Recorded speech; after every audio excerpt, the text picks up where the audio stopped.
మన భారతదేశంలో హిందుత్వం గురించి మన భారతదేశం ఒక హిందూ దేశం కాబట్టి మన హిందువుల హక్కుల కోసము ఐక్యత కోసము మన దేవాలయాలు మన సంరక్షణ మన దేవాలయాలలో ఇతర మతస్థులు అన్య మతస్థులు పని చేయకూడదనే ఒక భావనతో ఈరోజు మన పెద్దలు హిందూ పెద్దలందరూ కూడా విజయవాడలో మీటింగ్ పెట్టడం జరిగింది. కాబట్టి మన హిందూ బంధువులు అందరం కూడా కలిసి ఇంట్లో కులము బయటకు వస్తే హిందూ బంధువులం అని మనం అందరం కూడా ఏకం కావాలి. ఏకమైన రోజే మన హిందూ ధర్మాన్ని మనము కాపాడుకోగలిగిన వాళ్ళమవుతాము.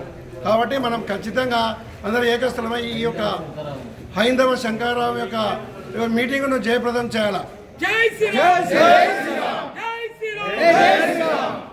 ఇంకొకటి కూడా ఏంటంటే వాస్తవంగా చెప్పాల్సిన విషయం ఏంటంటే అన్నమతస్థులు కూడా మద్రాసు నుంచి హైకోర్టుకు పోయినారు. మాకు ఒక ఎస్సీ సర్టిఫికేట్ కావాలని చెప్పి ఆ మద్రాసులో ఎస్సీ సర్టిఫికేట్ను వాళ్ళు క్యాన్సిల్ చేయడం జరిగింది.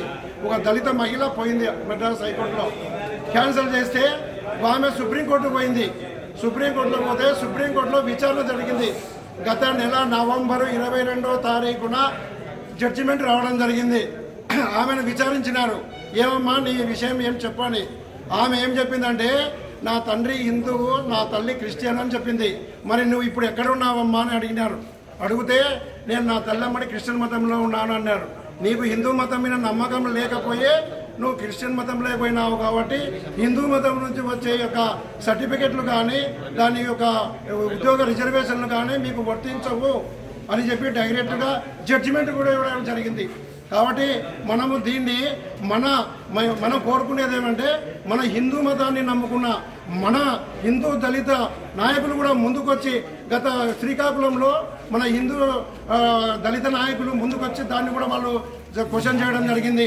క్రిస్టియన్లో ఉన్న మతం మార్చిన క్రిస్టియన్లనల్లా మన హిందూ ధర్మంలోంచి తీసేసి వాళ్ళకి ఎస్సీ సర్టిఫికెట్ ఇవ్వకూడదని కూడా మనకు శ్రీకాకుళంలో మీటింగ్ పెట్టుకొని మన దళిత నాయకులు కూడా చెప్పినారు, హిందూ దళిత నాయకులు. కాబట్టి ఇప్పటి నుంచి మన హిందూ దళిత నాయకులు అందరూ కూడా ఈ రెవల్యూషన్ మన హిందూ దళితుల్లో తీసుకొని పోవాలని కూడా ఈ సభాముఖంగా కోరుతున్నాం.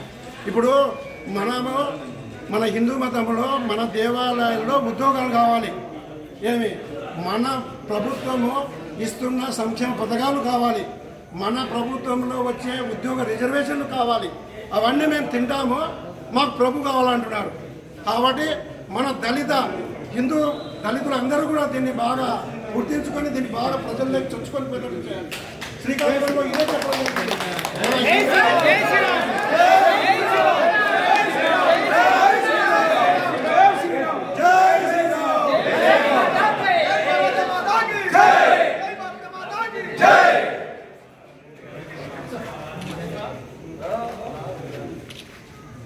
జెండాలు బాగొట్టిన వాళ్ళే జెండాలు. జై శ్రీరామ్, జై శ్రీరామ్, భారత్ మాతా కి, భారత్ మాతా కి, భారత్ మాతా కి. కూడా హైందవ శంకరరావం విజయవాడకు బయలుదేరాం.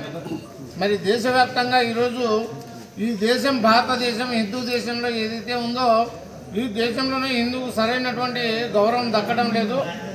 మరి ఈరోజు ప్రభుత్వాలు నిజంగా కూడా హిందుత్వానికి సంబంధించినటువంటి విషయానికి వచ్చేటప్పటికీ రకరకాల చట్టాలను చేస్తున్నారు.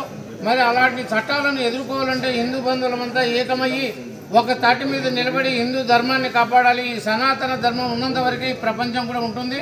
కాబట్టి యావత్ హిందూ బంధువులందరూ కూడా రాబోయేటువంటి రోజులలో జరగవలసినటువంటి అనేక కార్యక్రమాలలో మన శక్తిని ప్రదర్శించాల్సినటువంటి అవసరం ఉంది. భక్తితో పాటు ఈరోజు శక్తి కూడా అవసరమైంది. కాబట్టి ఈరోజు మేమంతా కూడా విజయవాడ హైందవ శంకరరావానికి వెళ్ళి విజయవంతం చేయాలని దేశవ్యాప్తంగా రాష్ట్ర వ్యాప్తంగా కూడా అనేక రైళ్లు అనేక వెహికల్స్లో అందరూ కూడా వస్తున్నారు.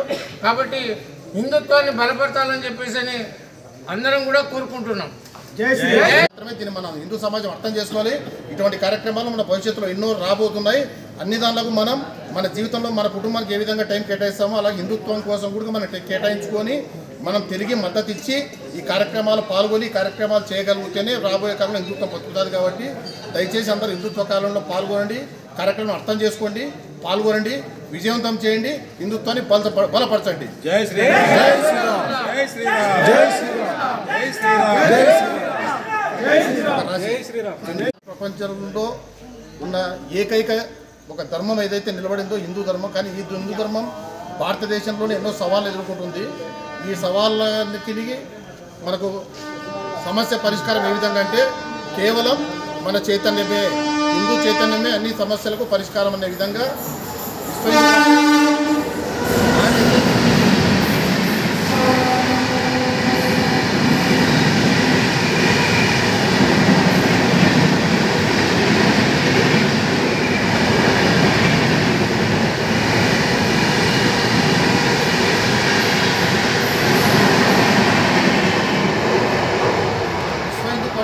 RSS ఆధ్వర్యంలో కేవలం